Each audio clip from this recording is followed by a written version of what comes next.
নমস্কার বন্ধুরা, নতুন একটি ভিডিওতে আপনাদের সকলকে জানাই স্বাগতম। এই মুহূর্তে রাজ্যে আবহাওয়া সংক্রান্ত গুরুত্বপূর্ণ একটি আপডেট নিয়ে চলে এলাম।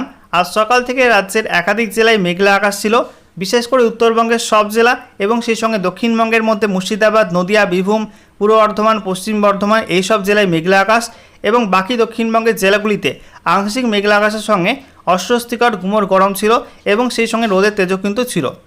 বেলা বাড়ার সঙ্গে সঙ্গে অস্বস্তিকর ভ্যাপসা গরম বেড়েছে এবং পূর্বাভাস ছিল যে দক্ষিণবঙ্গের একাধিক জেলায় বজ্রগর্ভ মেঘ তৈরি হবে দুপুরের পর, এবং তেমনটাই কিন্তু হয়েছে। দুপুরের পর থেকে দক্ষিণবঙ্গের একাধিক জেলার উপরে বজ্রগর্ভ মেঘ তৈরি হয়েছে এবং সেই মেঘ থেকে কিছুটা বৃষ্টি কিন্তু ইতিমধ্যে বেশ কয়েকটা জেলায় হয়ে গেছে এবং আগামী কিছুক্ষণের মধ্যে কিন্তু আরও বেশ কয়েকটা জেলাতে বজ্রবিদ্যুৎ সহ বৃষ্টিপাতের সম্ভাবনা রয়েছে। তো কোন কোন জেলার জন্য কী কী আপডেট রয়েছে, কোন কোন জেলায় বৃষ্টি হবে এবং ইতিমধ্যে কোন কোন জেলায় বৃষ্টিপাত হয়ে গেছে, সমস্ত কিছু আপনাদেরকে জানাবো এই ভিডিওটির মাধ্যমে। তো ভিডিওটি ভালো লেগে থাকলে এবং ইনফরমেটিভ বলে মনে হলে অবশ্যই আপনারা ভিডিওটি একটি করে লাইক করে দেবেন, ভিডিওটি শেয়ার করে দেবেন। সেই সঙ্গে নতুন দর্শক হয়ে থাকলে লেটেস্ট ভিডিওর আপডেট সর্বপ্রথমে পাওয়ার জন্য চ্যানেলটিকে সাবস্ক্রাইব করে নিয়ে পাশে থাকা বেল আইকনে ক্লিক করে অল নোটিফিকেশন অপশানটিকে অন করে রাখবেন। লেটেস্ট আপডেট আপনারা সবার প্রথমে পেয়ে যাবেন। সেই সঙ্গে এই মুহূর্তে আপনাদের এলাকায় আবহাওয়া কেমন রয়েছে অবশ্যই কিন্তু কমেন্ট বক্সে কমেন্ট করে জানাতে ভুলবেন না। ওকে, তো বন্ধুরা, প্রথমে আমরা দেখে নেব এই মুহূর্তে লেটেস্ট স্যাটেলাইট ইমেজ বা উপগ্রহ চিত্র থেকে আবহাওয়া সংক্রান্ত কী কী আপডেট পাওয়া যাচ্ছে। তো এই মুহূর্তে আপনারা দেখতে পাচ্ছেন ভারতের লেটেস্ট স্যাটেলাইট ইমেজ, যেখানে আমরা দেখতে পাচ্ছি এই মুহূর্তে সেন্ট্রাল ইন্ডিয়া, সেই সঙ্গে নর্থ ইন্ডিয়ার কিছুটা অংশ এবং ইস্টার্ন ইন্ডিয়ার বেশ কিছু রাজ্যে কিন্তু বজ্রবিদ্যুৎ সহ বৃষ্টিপাত হচ্ছে এবং কালো ঘন মেঘের অবস্থান লক্ষ্য করা যাচ্ছে। এই মুহূর্তে আপনারা দেখতে পাচ্ছেন মধ্যপ্রদেশ, সেই সঙ্গে উত্তরপ্রদেশ, বিহার, এছাড়া ঝাড়খণ্ড ও পশ্চিমবঙ্গ এইসব রাজ্যে এই মুহূর্তে কালো ঘন মেঘ তৈরি হয়েছে এবং যার ফলে কিন্তু বেশ কয়েকটি অঞ্চল ইতিমধ্যে বজ্রপাত শুরু হয়ে গেছে এবং বৃষ্টিপাতও কিন্তু কিছু অঞ্চলে শুরু হয়েছে।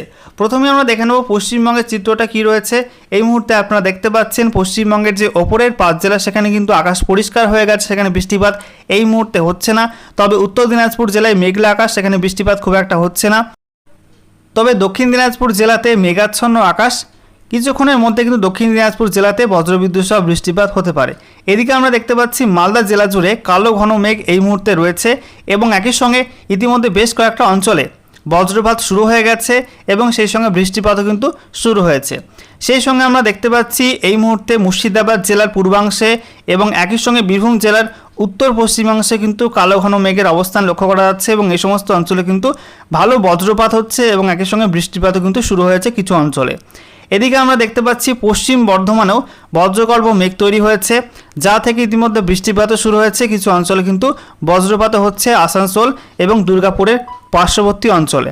এদিকে আমরা দেখতে পাচ্ছি যে ঝাড়গ্রাম এবং সেই সঙ্গে সংলগ্ন যে পুরুলিয়া রয়েছে, বাঁকুড়ার কিছুটা অংশ, এই সমস্ত অঞ্চলে কিন্তু ভালো বজ্রমেঘ তৈরি হয়েছে, যেখানে বজ্রপাত শুরু হয়েছে এবং বৃষ্টিপাতও কিন্তু শুরু হয়ে গেছে।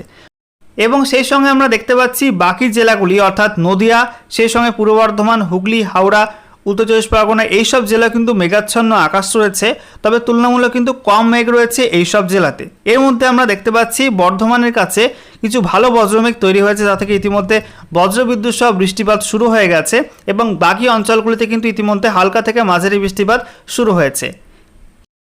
এছাড়া দক্ষিণবঙ্গের এক্সট্রিম যে জেলাগুলি রয়েছে অর্থাৎ দক্ষিণ চব্বিশ পরগনা, সেই সঙ্গে উত্তর চব্বিশ পরগনার যে উপকূলবর্তী অঞ্চল, এছাড়া পূর্ব মেদিনীপুর, পশ্চিম মেদিনীপুর এইসব জেলায় কিন্তু আকাশ মোটামুটি মেঘাচ্ছন্ন রয়েছে, তবে বৃষ্টিপাত এই মুহূর্তে এই সমস্ত অঞ্চলে হচ্ছে না। কলকাতায় কিন্তু তেমন বৃষ্টিপাত এই মুহূর্তে হচ্ছে না। আপনাদেরকে দেখাবো এই মুহূর্তে ইনফ্রারেড মোড কি বলছি। ইনফ্রারেড মোড থেকে মেঘের পরিমাণ বোঝা যাবে এবং সেই সঙ্গে কোন কোন অঞ্চলে বজ্রপাত এবং বৃষ্টিপাত হচ্ছে সেগুলো আমরা বুঝতে পারবো। তো দেখতেই পাচ্ছেন এই মুহূর্তে ইনফ্রারেড মোড, যেখানে আমরা প্রথমে দেখে নেব মেঘের ডাইরেকশন কোন দিকে রয়েছে, অর্থাৎ মেঘগুলি কোন দিকে যাচ্ছে, কোন দিক থেকে কোন দিকে অগ্রসর হচ্ছে। তো এই মুহূর্তে আপনারা দেখতে পাচ্ছেন মেঘের ডাইরেকশন কিন্তু রয়েছে পশ্চিম দিকে, যেখানে এই মেঘগুলো উৎসস্থল হচ্ছে বাংলাদেশের উপর তৈরি হয়ে নদিয়া, সেই সঙ্গে পূর্ব বর্ধমান এইসব জেলা এবং সেই সঙ্গে মুর্শিদাবাদ জেলা ক্রস করে কিন্তু পশ্চিম দিকে ডাইরেকশানে এই মেঘগুলো যাচ্ছে এবং ইতিমধ্যে কিন্তু বেশ কিছু অঞ্চলে বজ্রপাতও শুরু হয়ে গেছে। আপনারা দেখতে পাচ্ছেন যে এখানে নদিয়ার উত্তরাংশে বজ্রপাত হচ্ছে, সেই সঙ্গে আমরা দেখতে পাচ্ছি যে মুর্শিদাবাদ জেলাতে কিন্তু বজ্রপাত হচ্ছে, এছাড়া পূর্ব বর্ধমান জেলাতে কিন্তু বজ্রপাত শুরু হয়ে গেছে